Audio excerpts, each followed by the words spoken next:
TSPSC నిర్వహిస్తున్నటువంటి group 2, group 1 తదితర పోటీ పరీక్షలకు అందరూ కూడా సిద్ధమవుతున్న సందర్భంలో తెలంగాణ యువకులందరూ కూడా టీశాట్ తరపున శుభాకాంక్షలు. మనం గ్రూప్ 1 మెయిన్స్ పాయింట్ ఆఫ్ వ్యూలో చర్చిస్తున్నాం. ఈ గ్రూప్ 1 మెయిన్స్లో పేపర్ 4లో సెక్షన్ 3లో ఉన్నటువంటి ఎన్విరాన్మెంట్ డెవలప్మెంట్ అనే అంశంలో మొదటి యూనిట్లో ఉన్నటువంటి అంశాలు మనం చర్చిస్తున్నాం. సో పర్యావరణము, అభివృద్ధి, దాని యొక్క ఫలితాలు, పర్యావరణంపై ఉన్న ప్రభావము, ఇవన్నీ కూడా మనం ఇందులో భాగంగా చర్చిస్తున్నాం. ఇట్లా ప్రధానమైనటువంటి ఒక ప్రశ్న కనుక మనం పరిశీలించినట్లయితే, పర్యావరణ పరిరక్షణకు అంతర్జాతీయంగా ఎటువంటి చర్యలు తీసుకోబడినవి, సో అంతర్జాతీయంగా తీసుకోబడిన చర్యలకు అనుగుణంగా భారత్ యొక్క పాత్ర ఏ విధంగా ఉంది అనే అంశాన్ని కనుక పరిశీలించినట్లయితే, మొట్టమొదటిగా మనం చెప్పుకోవాల్సినవి వియన్నా ప్రోటోకాలు మరియు Montreal protocol. So Vienna protocol, Montreal protocol మొట్టమొదటిసారిగా ప్రపంచవ్యాప్తంగా యుఎన్ఎఫ్సిసిలో ఉన్నటువంటి సభ్య దేశాలు అన్నిటి చేత కూడా రాటిఫై చేయబడినటువంటి అగ్రిమెంట్స్, ప్రోటోకాల్స్ ఇవి. దాని తరువాత మనం గణనీయంగా చెప్పుకోగలిగింది మన క్యోటో ప్రోటోకాల్. సో ఈ క్యోటో ప్రోటోకాల్ యొక్క ప్రధానమైన లక్ష్యాలు ఏమిటి, దీని ఆచరణలో ఇది ఎంతవరకు విజయం సాధించింది, దీనిలో ఉన్నటువంటి లోపాలు ఏమిటి, ఎందువల్ల కొన్ని విషయాల్లో ఫెయిల్ కావాల్సినటువంటి విఫలం కావడానికి కారణాలు ఏమిటి, ఈ అంశాలన్నీ కూడా మనం ఈ ప్రశ్నలో మనం చర్చించబోతున్నాం. సో ఇప్పుడు పర్యావరణ పరిరక్షణకు జరిగినటువంటి కృషిని అంతర్జాతీయంగా కనుక మనం పరిశీలించినట్లయితే, 1968లోనే స్వీడన్ ప్రభుత్వం ఐక్యరాజ్య సమితిలో ప్రపంచవ్యాప్తంగా పర్యావరణానికి జరుగుతున్నటువంటి ప్రభావాన్ని, హానిని గుర్తించాలి, ఇందుకు తగినటువంటి వేదికను ఏర్పాటు చేయాలని కోరడం జరిగింది. ఆ 1968లో స్వీడన్ చేసినటువంటి డిమాండ్కి అనుగుణంగా 1972లో స్టాక్ హోమ్లో ఒక కాన్ఫరెన్స్ పెట్టడం జరిగింది. సో 1972లో పెట్టబడినటువంటి ఈ కాన్ఫరెన్స్, స్టాక్ హోమ్ కాన్ఫరెన్స్ అనేది మన పర్యావరణ పరిరక్షణకి సంబంధించిన వాటిలో ప్రధానమైనదిగా చెప్పుకోవచ్చు. దీని యొక్క ఉద్దేశము పర్యావరణంపై మానవుని యొక్క ప్రభావము, దాని యొక్క ఫలితాలు అనే ఉద్దేశంతో ఏర్పడినటువంటి సదస్సు ఇది. సో ఈ సదస్సు 1972లో జరిగింది. సో ఈ సదస్సు జరిగిన తర్వాత 1988లో మరొక సదస్సు జరిగింది. దాన్నే ఐపీసీసీ అంటాం. సో ఈ స్టాక్ హోమ్ కాన్ఫరెన్స్ ద్వారా జరిగినటువంటి దీని యొక్క ఫలితం ద్వారా ఐపీసీసీ అనే ఒక ఒప్పందం అనేది మనకి అందుబాటులో రావడం జరిగింది. ఇది ప్రపంచ వాతావరణ సంస్థ, వరల్డ్ మెటీరియాలజికల్ ఆర్గనైజేషన్ అండ్ ఐక్యరాజ్య సమితి పర్యావరణ సంస్థ, అంటే పర్యావరణ program, UNEP, united nations environment program. So world material organisation, united nations environment program, ఈ రెండు సంయుక్తంగా కలిసి ఒక కన్వెన్షన్ తీసుకురావడం జరిగింది. దీన్నే intergovernmental panel on climate change, IPCC అనడం జరిగింది. సో ఈ ఐపీసీసీ యొక్క ప్రధాన ఉద్దేశం ఏమిటంటే, united nations framework on climate change అనే కన్వెన్షన్ ప్రకారం జరిగేటటువంటి ఆ కన్వెన్షన్లో జరుగుతున్నటువంటి అంశాలను, పర్యావరణానికి సంబంధించినటువంటి అంశాలు ఏవైతే ఉన్నాయో ఆ అంశాలను ఇందులో క్రోడీకరించడం, దానికి అనుగుణంగా చర్యలు తీసుకోవడం అనేది జరుగుతుంది. సో మొట్టమొదటిసారిగా 1988 తర్వాత United nations framework on climate change అనే ఒక సదస్సు జరిగింది 1992లో. ఇది బ్రెజిల్లో ఉన్నటువంటి రియో డియో జెనారియోలో జరిగినటువంటి సదస్సు, రియో సదస్సు అని కూడా అంటాం దీన్నే. సో బ్రెజిల్లో ఉన్నటువంటి ఈ రియో సదస్సు ఏవైతే ఉందో, దీన్నే ధరిత్రి సదస్సు, ఎర్త్ సమ్మిట్ అని కూడా అనడం జరుగుతుంది. సో ఈ సదస్సు ప్రపంచం యొక్క వాతావరణ పరిరక్షణకు ఉద్దేశించబడినటువంటి సదస్సుల్లో అతి ప్రధానమైనటువంటి సదస్సు ఇది. ఈ సదస్సు యొక్క ప్రధాన ఉద్దేశం కనుక, సో ధరిత్రి సదస్సు యొక్క ప్రధాన ఉద్దేశం కనుక చూసినట్టే, దీంట్లో 29 అజెండాలు ఉన్నాయి. 29 అజెండాల్లో ఒక ప్రధానమైన అజెండా పర్యావరణానికి సంబంధించి పర్యావరణ పరిరక్షణ. పర్యావరణ పరిరక్షణకు వచ్చినటువంటి సమస్యను కనుక పరిశీలించినట్లయితే, మొట్టమొదటిగా చెప్పుకోవాల్సింది ఓజోన్ హోల్ డిప్లీషను, అంటే ఓజోన్ పొరలు దెబ్బతినడము. సో దీనికి సంబంధించినటువంటి సదస్సులు మనం ముందే వియన్నా కన్వెన్షను, మాంట్రియల్ ప్రోటోకాలు, ఆ రెండు ఇప్పటికే రాటిఫై చేయడం జరిగింది. ఆ విషయాలు కూడా తర్వాత మరొక సెషన్లో పరిశీలిద్దాం. ఇప్పుడు దీని తర్వాత అంటే ఓజోన్ హోల్ తర్వాత ఓజోన్ డిప్లీషన్, ఓజోన్ పొర క్షీణత తర్వాత మనం గమనించవలసిన మరొక అంశం ఏమిటంటే ప్రపంచవ్యాప్తంగా పెరుగుతున్నటువంటి ఉష్ణోగ్రతలు, వాతావరణంలో సగటు ఉష్ణోగ్రతలో పెరుగుదల సంభవించడం జరిగింది. ఉదాహరణకు శతాబ్దం క్రితం కనుక చూసుకున్నట్లయితే 1900 సంవత్సరము లేదా 1900 సంవత్సరం 20వ శతాబ్దం మొదటి దశకంలో కనుక మనం పరిశీలించినట్లయితే వాతావరణ యొక్క సగటు ఉష్ణోగ్రత 14 డిగ్రీల సెంటీగ్రేడ్లు ఉంటే అది 21వ శతాబ్దం నాటికి 15 డిగ్రీలు చేరడం జరిగింది. ఈ మధ్యన జరిగినటువంటి 2022లో జరిగినటువంటి కాన్ఫరెన్స్ ఆఫ్ పార్టీస్ మీటింగ్లో పోయిన నెల అంటే గత మే 2022లో ఈ నివేదిక వెలువడింది. ఈ నివేదిక ప్రకారం కాన్ఫరెన్స్ ఆఫ్ పార్టీస్లో వెలువరించినటువంటి నివేదిక ప్రకారము ప్రపంచ సగటు ఉష్ణోగ్రతల పెరుగుదల 1.5 డిగ్రీ సెంటీగ్రేడ్గా నమోదు కాబడింది. సో ఈ విధంగా ఉష్ణోగ్రతల్లో పెరుగుదల నమోదు కావడం వల్ల అనేక అనర్థాలు మనం చూస్తున్నాం. దీన్నే భూతాపంగా మనం అనేక సెషన్స్లో చర్చించడం జరిగింది. సో ఈ భూతాపము లేదా గ్లోబల్ వార్మింగ్ వల్ల ఏమవుతుందంటే మన క్రయోస్పియర్ ఏదైతే ఉన్నదో అంటే భూమి మీద మంచు రూపంలో ఉన్నటువంటి నీరు ఏదైతే ఉన్నదో అదంతా కరిగి సముద్ర మట్టాలు పెరగడం, ఆ పరిసర ప్రాంతాల్లో నీరు కరగడం వల్ల ఉష్ణోగ్రతలు పెరగడం వల్ల ఆయా ప్రాంతాల్లో ఉన్నటువంటి ఆవరణ వ్యవస్థల్లో వస్తున్నటువంటి ఉష్ణోగ్రతల మార్పుల వల్ల ఆ ఆవరణ వ్యవస్థల మధ్య ఉన్నటువంటి సున్నితమైన సంబంధం, సమతుల్యత దెబ్బతినడం, ఫలితంగా ఆవరణ వ్యవస్థలో ఉన్నటువంటి వన్యమృగాలు ఏవైతే ఉన్నాయో లేదా జీవ వైవిధ్యం ఏదైతే ఉందో అవన్నీ కూడా వాటి యొక్క ఉనికిని కోల్పోయే స్థితికి రావడం ఇవన్నీ జరుగుతూ ఉన్నాయి.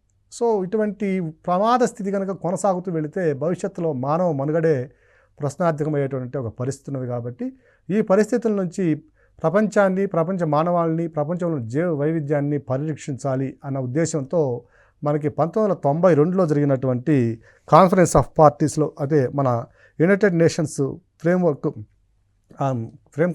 కన్వెన్షన్ ఆన్ క్లైమేట్ చేంజ్ అని UNFCCలో ఉన్నటువంటి దీని యొక్క సదస్సులో జరిగినటువంటి ప్రధానమైన సదస్సు ఏమిటంటే ధరిత్రి సదస్సు.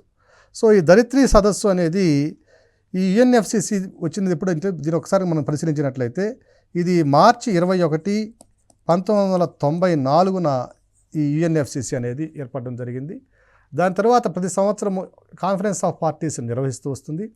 సో ఈ కాన్ఫరెన్స్ ఆఫ్ పార్టీస్ను నిర్వహించే క్రమంలో మూడవ ప్రధానమైన సదస్సు ఏమిటంటే క్యోటో సదస్సు. సో ఈ క్యోటో సదస్సులో ఉన్నటువంటి అంశాలు ఇప్పుడు మనం పరిశీలిద్దాం.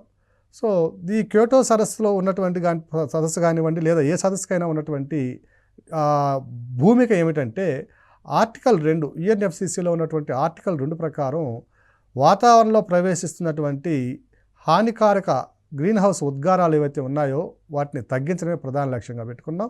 కాన్ఫరెన్స్ ఆఫ్ పార్టీస్ అనేది ఏర్పాటు చేసుకున్నాం. సో ఈ కాన్ఫరెన్స్ ఆఫ్ పార్టీస్ మొదటి సభ బెర్లిన్లో జరిగితే మూడవ సభ 1997లో జరిగినటువంటి క్యోటో సభ. ఈ క్యోటో సదస్సు ప్రధానమైనటువంటి సదస్సు. సో దీన్ని జపాన్లో ఉన్న క్యోటో వద్ద నిర్వహించడం జరిగింది. సో ఈ యొక్క క్యోటో సదస్సు యొక్క ప్రధాన లక్ష్యాలను కనుక మనం పరిశీలించినట్లయితే ఇక్కడ దేశాలని 5 రకాలుగా వర్గీకరించడం జరిగింది. అనెక్స్ 1 దేశాలు, అనెక్స్ 2 దేశాలు, అనెక్స్ 1A, అలాగే నాన్ అనెక్స్, అలాగే లీస్ట్ డెవలప్డ్ కంట్రీస్ అని 5 రకాలుగా వర్గీకరించడం జరిగింది.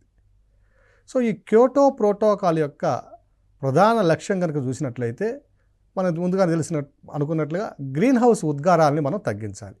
సో ఈ గ్రీన్ హౌస్ ఉద్గారాలను తగ్గించడంలో ఎవరెవరి పాత్ర ఎంత ఉన్నది అనేదానికని మనం పరిశీలించినట్లయితే మొత్తం ఈ ప్రోటోకాల్లో 192 దేశాలు ఉంటే ఈ 192 దేశాల్లో మనం మరలా 3 రకాలుగా వర్గీకరించుకున్నాం. సో ఈ 3 రకాల వర్గీకరణలో మనము అవసరమైనటువంటి వర్గీకరణ పరిశీలించే ముందు ఒక అంశాన్ని కనుక పరిశీలించినట్లయితే అభివృద్ధి చెందిన దేశాలు ఏవైతే ఉన్నాయో ఆ అభివృద్ధి చెందిన దేశాలు మన గ్రీన్ హౌస్ ఉద్గారాలను వెలువరించడంలో ప్రధాన భూమికను పోషించాయి.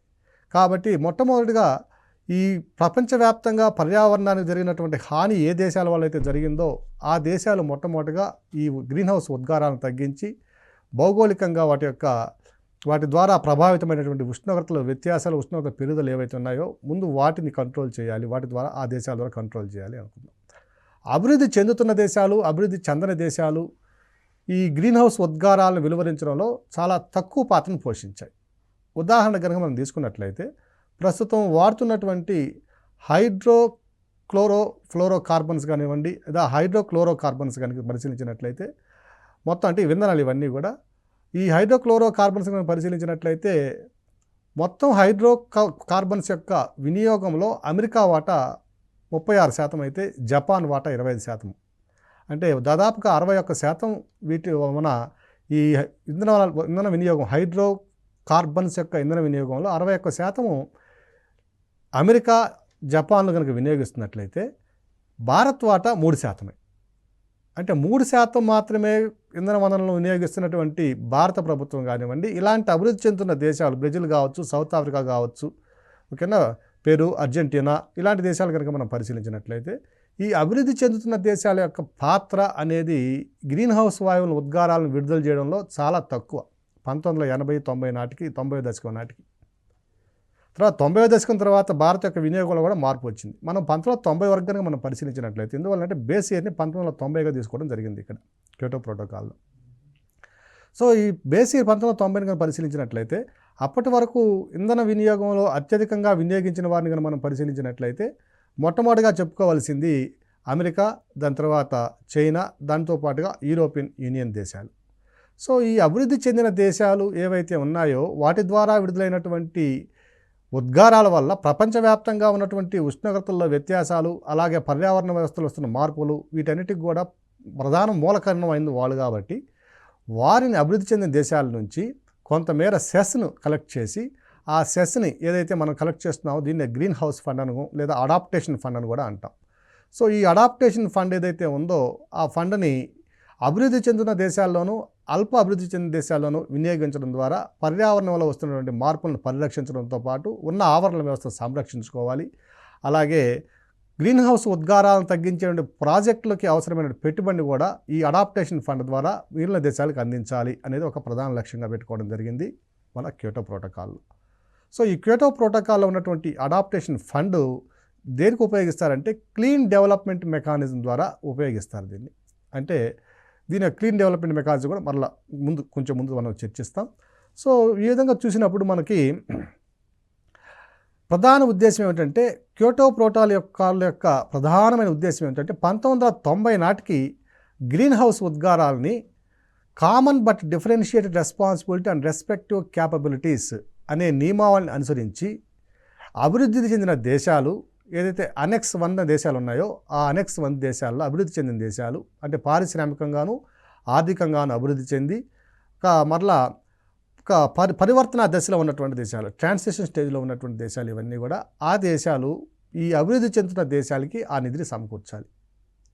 So common but differentiate responsibility and respective capabilities అనే నియమావళిని అనుసరించి, అంటే దీని అర్థం ఏమిటంటే అందరూ విడుదల చేస్తున్న ఉద్గారాలని కానీ రెస్పాన్సిబిలిటీ మాత్రం కొంతమంది తీసుకోవాల్సిన అవసరం ఉంది. ఎందువల్ల తీసుకోవాలంటే మనకంటే ముందుగా అంటే అభివృద్ధి చెందుతున్న దేశాలు, అభివృద్ధి చెందని దేశాల కంటే కూడా ముందుగా చాలా మేర ఇంధన వనరులను వినియోగించుకోవడం, సాంప్రదాయ ఇంధన వనరుల ద్వారా పర్యావరణానికి తీరని నష్టం జరగడం అనేది ఆయా దేశాల నుంచి జరిగింది. కాబట్టి వాళ్ళకి differentiated responsibility and respective capabilities అనే నియమాలను అనుసరించి వాళ్ళు ఈ అడాప్టేషన్ ఫండ్కి పైసలు ఇవ్వాలి. దాంతోపాటుగా 1990 నాటి ఎంత యూజేజ్ అయితే ఉందో, ఎంత ప్రమాణాలతో వాళ్ళు కార్బన్ ఉద్గారాలను విడుదల చేస్తున్నారో ఆ ప్రమాణాలతో 2008 మరియు 2012 కాలంలో, అంటే ఇది క్యోటో ప్రోటోకాల్ స్టేజ్ 1 పీరియడ్ ఇది. సో ఈ స్టేజ్ 1 టైంలో మొదటి దశ కాలంలో ఈ కార్బన్ ఉద్గారాలని 5% తగ్గించుకోవాలి అని ఒక నిబంధన పెట్టడం జరిగింది. అలాగే ఈ అనెక్స్ 1 దేశాలు, అనెక్స్ 2 దేశాలు అని చెప్పుకున్నాం. ఈ అనెక్స్ 1, అనెక్స్ 2 దేశాలను మనం పరిశీలించినట్లయితే అనెక్స్ 1 దేశాలు అనేవి దాదాపుగా బాగా ఆర్థికంగా అభివృద్ధి చెందిన దేశాలు మరియు పారిశ్రామికంగా అభివృద్ధి చెందిన దేశాలు, అలాగే ఆర్థిక వ్యవస్థ కూడా ఒక ట్రాన్సిషన్ స్టేజ్లో ఉన్నటువంటి దేశాలు కూడా కొన్ని ఉన్నాయి దీంట్లో. అందులో వాటిని కనుక పరిశీలిస్తే సోవియట్ దేశాలు మరియు యూరోపియన్ యూనియన్లో ఉన్నటువంటి 15 దేశాలు, ఈ దేశాలన్నింటినీ కలిపి అనెక్స్ 1 అనే స్టేజ్ కింద పెట్టడం జరిగింది. సో అనెక్స్ 1లో పారిశ్రామికంగా అభివృద్ధి చెందిన దేశాలు, ఆర్థిక వ్యవస్థ పరివర్తనలో ఉన్నటువంటి సోవియట్ దేశాలు మరియు యూరోపియన్ యూనియన్లో ఉన్నటువంటి 15 దేశాలు, ఇవి కూడా ట్రాన్సిషన్లో ఉన్నటువంటి దేశాలు, పరివర్తనలో ఉన్న దేశాలు. ఇక అనెక్స్ 2 దేశాలను కనుక మనం పరిశీలించినట్లయితే ఓఈసెడ్ దేశాలు అంటారు దీన్ని. అంటే organisation for economic cooperation and development అనే ఒక గ్రూపుగా ఏర్పడినటువంటి దేశాలు, ఇవి కూడా అభివృద్ధి చెందిన దేశాలు. సో వీటిని అనెక్స్ 2 దేశాలు అని పిలవడం జరిగింది. ఇక క్యోటో ప్రోటోకాల్లో ఉన్నటువంటి మూడో యొక్క గ్రూపుని కనుక మనం చూసినట్లయితే నాన్ అనెక్స్ 1 దేశాలు. ఇవి కూడా 1992లో United nations framework on climate Change అంటే ఐక్యరాజ్య సమితి శీతోష్ణ మారుపై ఉన్నటువంటి ఫ్రేమ్వర్క్ మీద ఆ కన్వెన్షన్ ఏదైతే ఉందో దాని మీద సంతకం చేసిన దేశాలు ఇవి కూడా. కాకపోతే ఇవి 19వ సభ్యత్వం ఉన్నటువంటి అభివృద్ధి చెందిన దేశాలు, అంటే అల్ప అభివృద్ధి చెందిన దేశాలు.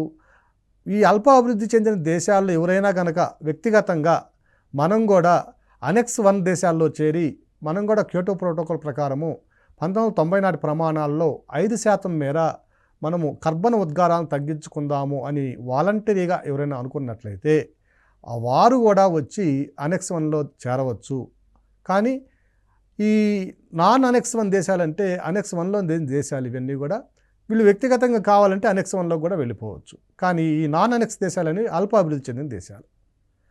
ఇక నాన్ అనెక్స్ దేశాలు అనెక్స్ 1 కాకుండా మరొక గ్రూప్ను కనుక మనం పరిశీలించినట్లయితే అల్ప అభివృద్ధి చెందిన దేశాలు. ఇందులో మొత్తం మీద 49 దేశాలను మనం గుర్తించడం జరిగింది. ఇక ఇవి కాకుండా 5వ వర్గం కనుక వర్గానికి చెందినటువంటి దేశాలు కనుక మనం పరిశీలించినట్లయితే ఇది పూర్తిగా అభివృద్ధి చెందని దేశాలు, అంటే చాలా అత్యల్ప అభివృద్ధి చెందినటువంటి దేశాలు. సో ఈ దేశాలను కనుక మనం పరిశీలించినట్లయితే మనం పెట్టుకున్న నిబంధన ప్రకారము 2008, 2012 మధ్య కాలంలో అనెక్స్ 1లో ఉన్నటువంటి దేశాలు, అంటే పూర్తిగా అభివృద్ధి చెందినటువంటి దేశాలు, పారిశ్రామికంగా అభివృద్ధి చెందిన దేశాలు, ఆర్థికంగా అభివృద్ధి చెందిన దేశాలు, అలాగే ఆర్థికంగా అభివృద్ధి చెందుతున్న దశలో పరివర్తనలో ఉన్న దేశాలు, సోవియట్ యూనియన్ దేశాలు, అలాగే యూరోపియన్ యూనియన్లో ఉన్న 15 దేశాలు. ఈ దేశాలన్నీ కూడా 2008, 2012 మధ్యకాలంలో తమ ఉద్గారాలని 1990 నాటి ప్రమాణాల ప్రకారము, అంటే లెవెల్స్ ప్రకారము 1990 నాటి లెవెల్స్ ప్రకారము ఎంత తగ్గించాలి అంటే 5% ప్రతి సంవత్సరం తగ్గించుకుంటూ వెళ్ళాలి. 5% కర్బన ఉద్గారాలను తగ్గించి వెళ్ళాలి. ఈ నిబంధన కేవలం అనెక్స్ 1 దేశాలకు మాత్రమే విధించడం జరిగింది. అలాగే ఈ non annexe, least developed nations వీటన్నిటికి కూడా వాలంటరీగా మీరు కూడా పాల్గొనాలంటే పాల్గొనవచ్చు అనే ఒక కండిషన్ కూడా నియమ నిబంధనలు కూడా పెట్టడం జరిగింది. కాకపోతే ఇక్కడ ఉన్న ప్రధానమైన లోపం ఏమిటంటే తప్పనిసరిగా మీరు ఇవి తగ్గించాలి అనే ఒక లీగల్గా బైండింగ్ ఉన్నటువంటి అగ్రిమెంట్ కాకపోవడం ఈ క్యోటో ప్రోటోకాల్ యొక్క ప్రధాన లోపం. సో మొదట్లో ఈ 2008, 2012 నాటికి 1990 నాటి లెవెల్స్ ప్రకారం 5% ఉద్గారాలను తగ్గించాలని ఏదైతే నిబంధన పెట్టుకున్నామో, కర్బన ఉద్గారాలను తగ్గించాలని పెట్టుకున్నామో, ఆ నిబంధనని అభివృద్ధి చెందిన దేశాలన్నీ కూడా పాటించాయి. కానీ అమెరికా మాత్రం దీంట్లో పాటించలేదు. తర్వాత మధ్యలో ఆస్ట్రేలియా కూడా దీని నుంచి వైదొలగడం జరిగింది. ఇది ఒక ప్రధానమైన లోపం. ఇక మిగిలిన దేశాలన్నీ కూడా పాటించడం జరిగింది. ఇక రెండవ విషయానికి వస్తే మనకి దోహా సదస్సు అని ఒకటి ఉంది. దోహాలో జరిగినటువంటి సదస్సు 2011లో జరిగినటువంటి సదస్సు, దోహా సదస్సు. సో ఈ దోహా సదస్సులో జరిగినటువంటి ప్రధానమైన అంశం ఏమిటంటే ఈ 2012 నాటికి క్యోటో ప్రోటోకాల్ స్టేజ్ 1 ఉన్నటువంటి కాలపరిమితి ఏదైతే ఉందో అది అంతమైపోతుంది. కాబట్టి దీన్ని రెండవ దశని మరలా కొనసాగించాలి అనే ఒక ప్రధానమైన ఉద్దేశంతో దోహా సదస్సులో జరిగిన దానికి క్యోటో ప్రోటోకాల్కి అమెండ్మెంట్ చేయడం జరిగింది, సవరణ చేయడం జరిగింది. సో ఈ క్యోటో ప్రోటోకాల్కి జరిగినట్టు సవరణలో ప్రధాన అంశం ఏంటంటే దీని యొక్క రెండవ దశను కూడా మనం మరలా కంటిన్యూ చేయడం అనేది దీని యొక్క సవరణలో ఉన్నటువంటి ప్రధాన అంశం.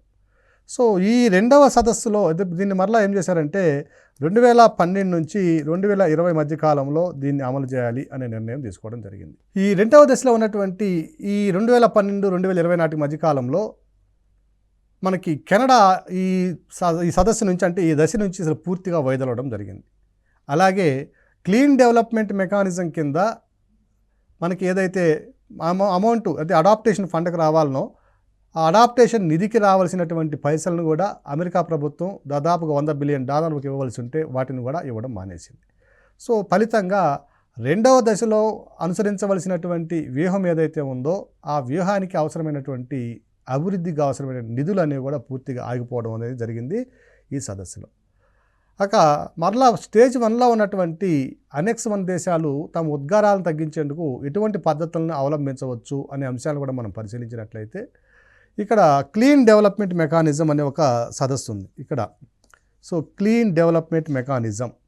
సో ఈ క్లీన్ డెవలప్మెంట్ మెకానిజం ద్వారా అలాగే కార్బన్ ఎమిషన్ ట్రేడింగ్, అంటే కార్బన్ ఉద్గారాలు స్టేజ్ 1లో ఉన్నటువంటి కార్బన్ ఉద్గారాలను తగ్గించుకునే పద్ధతులను కనుక మనం పరిశీలించినట్లయితే ఈ అభివృద్ధి చెందిన దేశాలు 3 రకాలైనటువంటి పద్ధతులను అవలంబించడానికి, తమ కార్బన్ ఉద్గారాలను తగ్గించుకోవడానికి 3 రకాలైన పద్ధతులను అవలంబించడానికి అవకాశం కల్పించడం జరిగింది. దీని ప్రకారం చూసినట్లయితే మొట్టమొదటిది క్లీన్ డెవలప్మెంట్ మెకానిజం, రెండవది కార్బన్ ఎమిషన్ ట్రేడింగ్. సో ఈ కార్బన్ ఎమిషన్ ట్రేడింగ్ కనుక మనం పరిశీలించినట్లయితే సో ఈ కార్బన్ ఉద్గారాలను తగ్గించుకోవడానికి మరొక పద్ధతిని కూడా అవలంబించడం జరిగింది. మూడవది వచ్చి జాయింట్ ఇంప్లిమెంటేషన్. సో ఈ క్లీన్ డెవలప్మెంట్ మెకానిజం అనేది కనుక మనం పరిశీలించినట్లయితే సో ఈ క్లీన్ డెవలప్మెంట్ మెకానిజం ప్రకారము అభివృద్ధి చెందిన దేశాలు ఏవైతే ఉన్నాయో ఆ అభివృద్ధి చెందిన దేశాలు వారు తగ్గించవలసినటువంటి ఉద్గారాల యొక్క పరిమాణం 5% ఏదైతే ఉందో వారు తమ కర్బన వినియోగాన్ని అంటే హైడ్రోక్లోరో కార్బన్స్ కానివ్వండి అంటే శిలాజ ఇంధన వనరుల వినియోగాన్ని తగ్గించుకోకుండానే 5% ఏదైతే తగ్గించవలసిన బాధ్యత ఉందో దాన్ని వేరే దేశాల మీద కూడా ఆ ఉద్గారాలని అంటే వాటికి ట్రాన్స్ఫర్ చేసి వాటి యొక్క వినియోగాన్ని అలాగే కంటిన్యూ చేసుకునే విధంగా అంటే ఇంధన వనరులను అలాగే కంటిన్యూ చేసుకునే విధంగా మనం దీన్ని నిర్వహించుకోవచ్చు. సో ఈ క్లీన్ డెవలప్మెంట్ మెకానిజం కింద అభివృద్ధి చెందిన దేశాలు తాము తగ్గించుకోవాల్సినటువంటి 5% ఉద్గారాలు ఏవైతే ఉన్నాయో ఆ బాధ్యతను కూడా నిర్వహించకుండా అభివృద్ధి చెందిన దేశాలు క్లీన్ ఎనర్జీ డెవలప్మెంట్ కింద అంటే సోలార్ ఎనర్జీ, విండ్ ఎనర్జీ తదితర కార్బన్ ఉద్గారాలు లేనటువంటి ప్రాజెక్ట్స్ ఏవైతే ఉన్నాయో ఆ ప్రాజెక్ట్స్ని అభివృద్ధి చెందుతున్న దేశాల్లో వాళ్ళ యొక్క ప్రవేశపెట్టడం ద్వారా వాటిని నిర్వహించడం ద్వారా కూడా ఈ యొక్క కార్బన్ ఉద్గారాలను తగ్గించినట్టుగా వాళ్ళ అకౌంట్లో వాళ్ళు వేసుకోవడానికి అవకాశం ఉంది.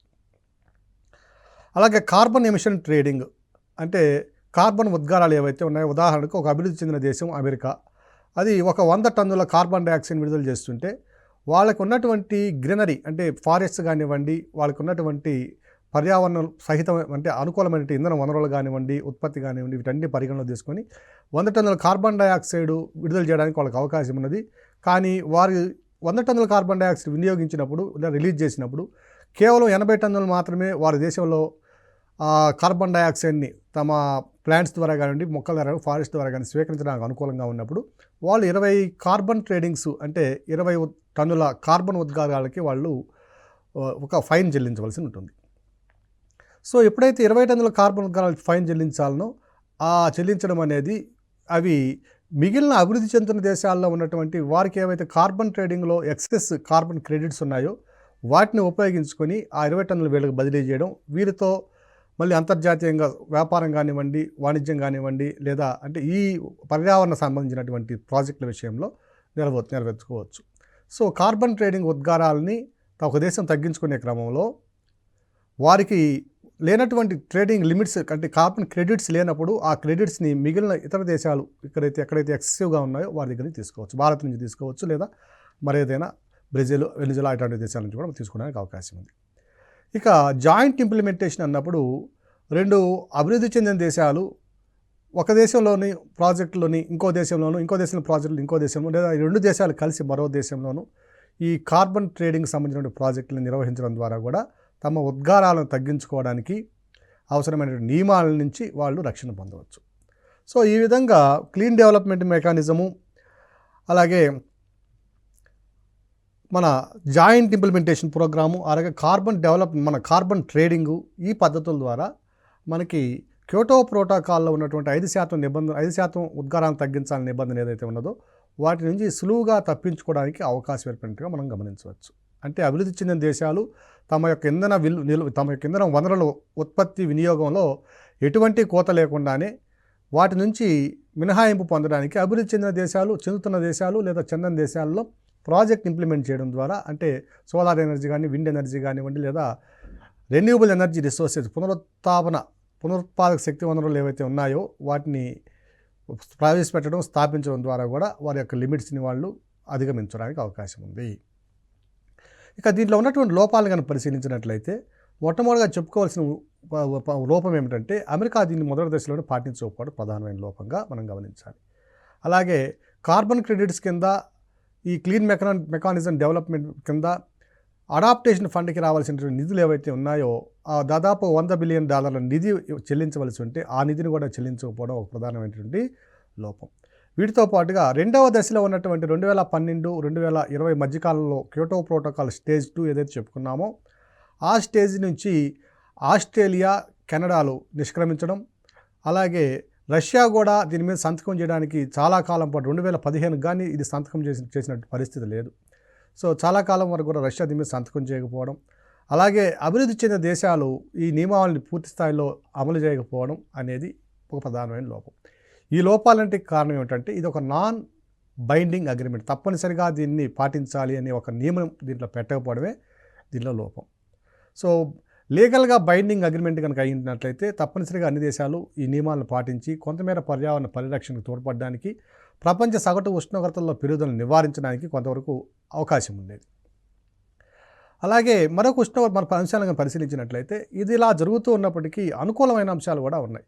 భారత్ మొదటి దశలోనే తన యొక్క ఉద్గారాలని దాదాపుగా 5% అయితే మొదటి దశలో ఏమి భారత్ పాల్గొనడానికి అవకాశం లేకపోయినట్టు, అంటే దాని నుంచి రక్షణ పొంది మినహాయింపు ఉన్నప్పటికీ మొదటి దశలోనే దీనికి సంబంధించినటువంటి చర్యలు తీసుకోవడం, అలాగే పునరుత్పాదక ఇంధన వనరుల్లో సోలార్స్ ఎనర్జీ అంటే సౌరశక్తి కానివ్వండి, పవనశక్తి ఈ రంగాల్లో అధికంగా విద్యుత్ ఉత్పత్తులను చేయడం ద్వారా కార్బన్ క్రెడిట్స్ని అధికంగా సంపాదించుకున్న దేశంగా మనకి గుర్తింపు పొందింది.